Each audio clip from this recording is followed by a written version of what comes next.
हम अट्रैक्टिव तरीके से डेटा को रिप्रेजेंट कर पाते हैं। Comparison it is quite easy हो जाता है, ईजी टू अंडरस्टैंड है। Okay, time consuming activity, time बहुत ज़्यादा लगता है इसमें। ओके, और इसके बाद कई बार अगर इसमें एज पर कैलकुलेशन ठीक से नहीं है, अप टू द स्केल नहीं है, तो ये इंफॉर्मेशन की बजाय मिस इन्फॉर्मेशन भी मिल सकती है। ओके, तो ये चीज़ें आप इसमें मेंशन करोगे।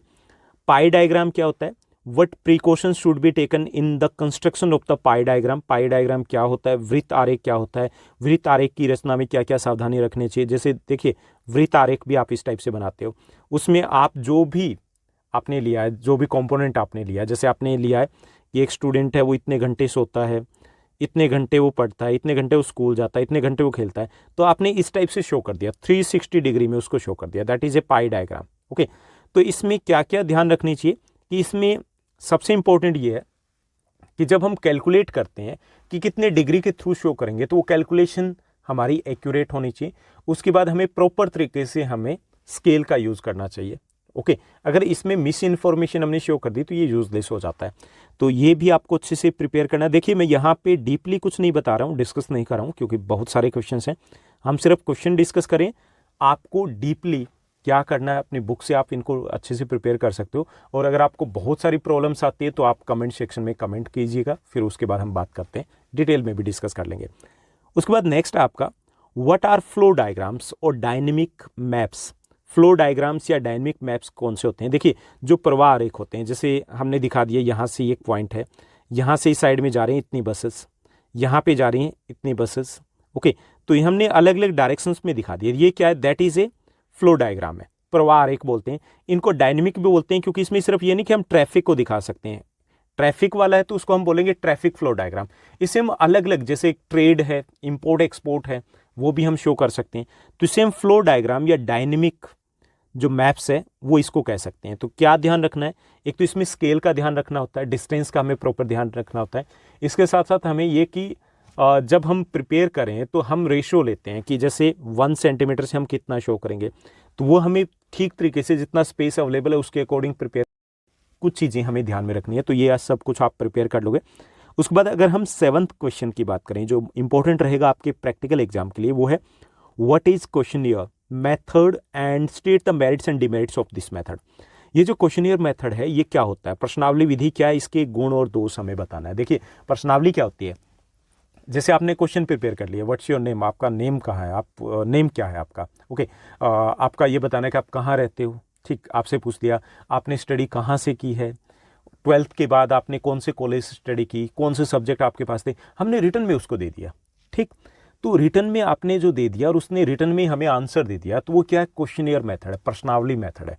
ये डायरेक्ट हो सकता है, इनडायरेक्ट हो सकता है। डायरेक्ट ये कि आपने दे दिया, ठीक, पर्सनली जाकर के, एक कि बाय पोस्ट आपने भेज दिया, उसके बाद वो आपको आंसर देगा। तो इसमें एमसीक्यूज फॉर्मेट में हो सकते हैं, फिलअप्स हो सकते हैं, ओपन एंड क्वेश्चन हो सकते हैं, किसी भी टाइप के क्वेश्चन हो सकते हैं।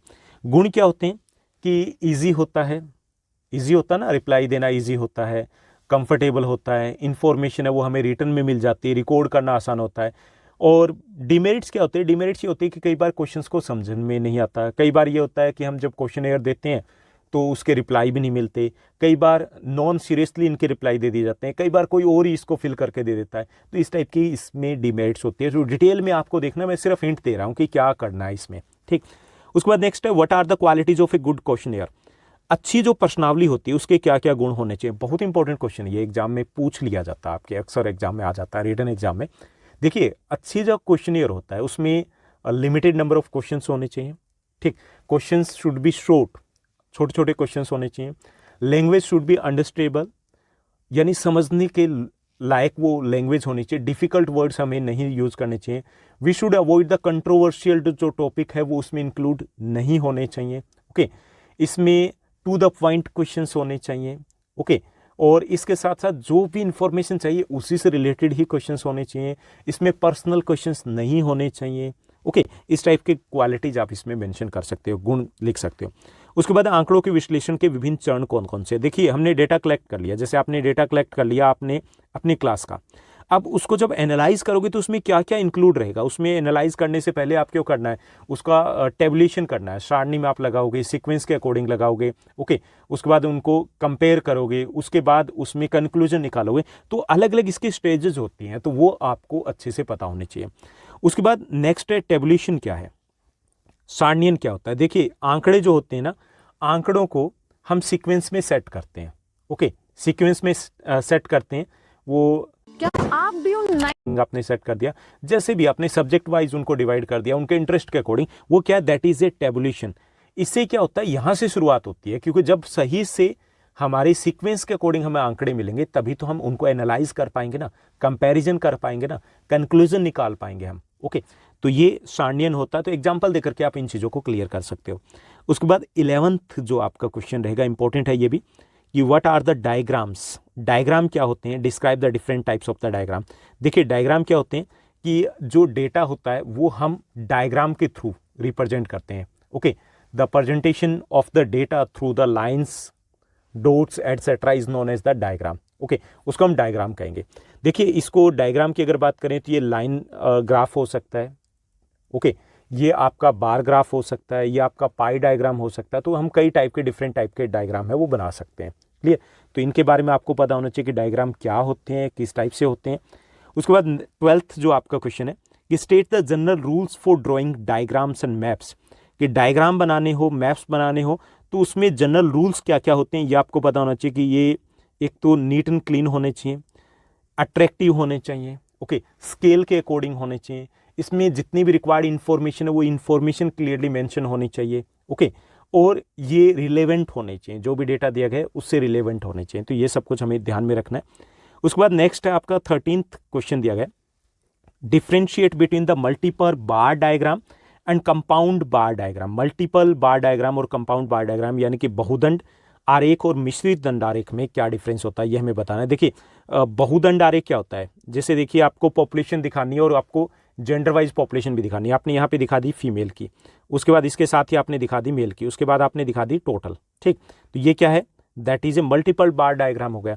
कंपाउंड में क्या होता है कि आप एक में, जैसे आप इलेक्ट्रिसिटी को शो कर रहे हो, यहाँ पे आपने थर्मल पावर को शो कर दिया, यहाँ पे आपने शो कर दिया इसमें हाइड्रो इलेक्ट्रिसिटी को, और ये हो गई टोटल। तो ये क्या है, that is a compound diagram है, ओके। मिश्रित में हम एक ही किसी चीज के बारे में उसके अलग अलग जो पार्ट्स है उसको हम शो करते हैं एक ही बार के थ्रू, ठीक। जबकि मल्टीपल जो बार डायग्राम होता है उसमें हम अलग अलग जो पार्ट्स है वो एक साथ शो करते हैं, अलग अलग जो कंपोनेंट्स है उसको एक साथ हम शो करते हैं, ठीक। उसके बाद है what precautions should be taken while preparing the bar diagram. तो वो सेम चीजें आ जाती है कि बार है that should be the straight, उसके थिकनेस एक जैसी होनी चाहिए, उनके बीच में इन बिटवीन जो गैप है वो एक जैसा होना चाहिए, ये मेजरमेंट के अकॉर्डिंग बिल्कुल सही होना चाहिए, यानी कि एज पर डेटा होना चाहिए। तो काफ़ी सारी चीज़ें जो लिखी जा सकती है, तो उसको आप तैयार कर लोगे, प्रिपेयर कर लोगे अच्छे से। 15th जो क्वेश्चन है कि state the merits and demerits of the bar. Ratio लेते हैं कि जैसे 1 सेंटीमीटर से हम कितना शो करेंगे, तो वो हमें ठीक तरीके से जितना स्पेस अवेलेबल है उसके अकॉर्डिंग प्रिपेयर करना होता है। डेटा को जब हम राउंड फिगर में लेते हैं तो वो हमें प्रिकॉशंस रखना चाहिए कि वो प्रॉपर तरीके से हम उसको कैलकुलेट कर पाएँ। तो ये कुछ चीज़ें हैं। इसके साथ साथ बाकी चीज़ें हैं कि हेडिंग, सब हेडिंग्स बहुत अच्छे से क्लियर होनी चाहिए, नीट एंड क्लीन होनी चाहिए, तो वो चीज़ें कॉमन आ जाती है इसमें, ठीक। उसके बाद है फ्लो चार्ट क्या होता है, state the features of the flow charts, यही ऊपर हमने डिस्कस कर लिया। उसके बाद 19th जो क्वेश्चन है जो इंपॉर्टेंट रहेगा, state the general rules for preparing thematic maps और डिस्ट्रीब्यूशन मैप्स। जैसे आपने प्रिपेयर किया इंडिया का मैप, उसमें आपको दिखाना है पॉपुलेशन को, आपने दिखाया states having the population more than 500 person पर स्क्वायर किलोमीटर, ओके, तो आपने उनको अलग स्टेट से आपने दिखा दिया, ठीक। उसके बाद आपने दिखा दिया कि वो states, the states having the population between 251 to 500 के बीच में, तो उनको आपने अलग तरीके से दिखा दिया, ठीक। उसके बाद आपने दिखा दिया the states having the population density less than 251, okay, 250 या उससे कम वाले में, तो उसको आपने अलग साइड से दिखा दिया, क्लियर। तो अब देखिए कि ये क्या है, ये आपके एक तरीके से थीमेटिक मैप है, ठीक, डिस्ट्रीब्यूशन मैप है। अब जरूरी नहीं कि मैंने सिर्फ पॉपुलेशन का एग्जांपल लिया, आप किसी और चीज को भी दिखा सकते हो, डिस्ट्रीब्यूशन ऑफ एनीथिंग, ओके। तो ये जो मैप है ये बनाते हुए हमें क्या क्या ध्यान रखना है, हमें ये चीज़ें उसके जो जनरल रूल्स हैं वो आपको यहाँ पर मेंशन करने हैं कि हमें किस टाइप से इनको प्रिपेयर करना है, किस टाइप से हम यहाँ पे इंडेक्स को प्रिपेयर करेंगे। इसके साथ साथ हमें ये कि कैटेगरी में हम डिवाइड करें तो किस वे से डिवाइड करना चाहिए, लाइक दैट। ओके, तो इसको आपको अच्छे से प्रिपेयर करना इंपॉर्टेंट है ये। उसके बाद देखिए ये भी एक इम्पॉर्टेंट, बहुत इंपॉर्टेंट क्वेश्चन आपका बन रहा है, क्योंकि जब हम प्रैक्टिकल को प्रिपेयर करते हैं तो डॉट मैप होता ही है आपके एग्जाम में। तो इसमें देखिए डॉट मैप क्या है, describe the requirements and precautions for making the dot maps. जब हम डॉट मैप्स तैयार करते हैं, देखिए हमने पॉपुलेशन डिस्ट्रीब्यूशन को शो करना है,